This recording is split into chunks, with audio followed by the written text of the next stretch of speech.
from? Memphis, Tennessee. Oh, I thought I heard that, yeah. Are there Memphians here? No, they're just... Oh, you are? For reals? Hello! You're a huge Disney fan. I'm like a Disney-phile, if that's a word. Yeah, it might be. It is now. Like, I think I've been there 6 times in the past 4 months. 6 times in 4 months. Yeah. And it's not like you're bringing your 3-year-old to the park. You're going to the park. 3-year-old. You are the 3-year-old. Yeah. And I was crashing a wedding in Mexico, as I do.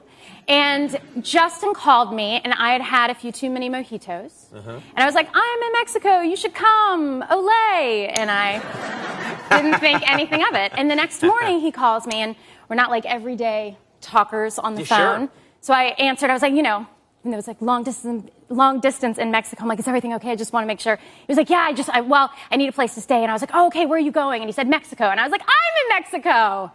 You forgot that you had talked to him? Apparently. And I was like, where are you going? And he said, Sayulita. And I was like, I'm in Sayulita. Yeah. You're like a real fashion plate. Well, oh, thank you. Do you follow fashion, or are you very kind of Project Runway? I do. You know what? I don't watch Project Runway. One Way. Kind of, you're spastic like me. Like, I hurt myself all the time. Oh, do you? Well, yeah, I get in, like, accidents. I fall all the time. Oh, we should totally go drinking together. I asked them, in fact, to come hang out with me tonight. Yeah. At your workplace. I saw you tweeted that. Backstage and have champagne with me. And then it occurred to me that I should probably have asked you first how you felt about your parents partying with someone at your workplace. They're here all the... There's actually been there's been some consistent feedback, which is women come up to me on the street a lot. And it's almost as if they all got together and decided that they were going to say this in like some club meeting, in case we ever run into the girl who plays Margine. They all say, without fail, thank you so much. And at this point, I know it's coming. And I go, thank you for what? And they say, thank you because my husband or boyfriend or lover wanted to bring additional women into the bedroom until we saw your show.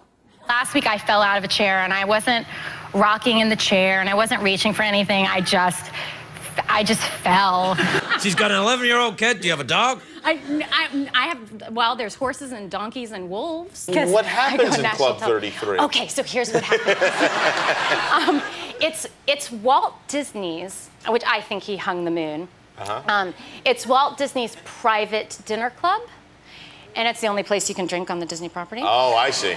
And I should take your parents. Pretty sure he pooped in my hand.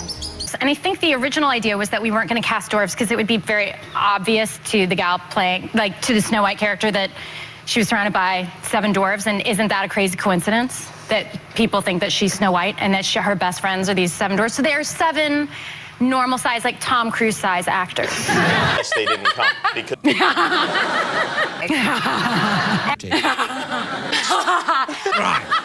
Let's talk about how, obviously, things are going fantastically well now. When you were starting out, I'm told one of your early jobs was you had a very small part on Law & Order, which I think is how just about everybody in the business gets started. Well, it's a rite of passage when you live in New York City, which I did. And it was my first job. I was in the, I don't even know what you call it. It's the part before it goes dun dun dun. That's what they call it. That's the part. Okay, I was in that part. It's called the pre-dun dun dun. I was in the pre-dun dun dun, and it's that's just, it's just bum bum. Bum bum. Oh, that's it. It's yeah, bum, just bum bum. bum. Yeah. So I was in the before the bum bum. Right. And I auditioned. I was like a Brooklyn club girl coming home to find my friend's boyfriend's dead body. And I went into the audition and I said, well, while I'm here, can I just audition for the girlfriend of the dead body? Because that girl gets to scream, as opposed to just standing by the girl who screams. Right. So you want the screaming part. I wanted to scream. So I screamed in the audition, and I got to play the girl who screams. Can you really not run? I don't know how I run. I mean, I do. Do you run like a girl, like with your hands in the air? Oh, it's like, it looks like I'm afraid, which I am, of the ground. So I sort of, everything is about like getting everything up as much as possible off the ground. I was in the first season stuck in a sort of amnesia coma for 28 years. Now my daughter is my age. And do you play your daughter? No, but that'd be fun too.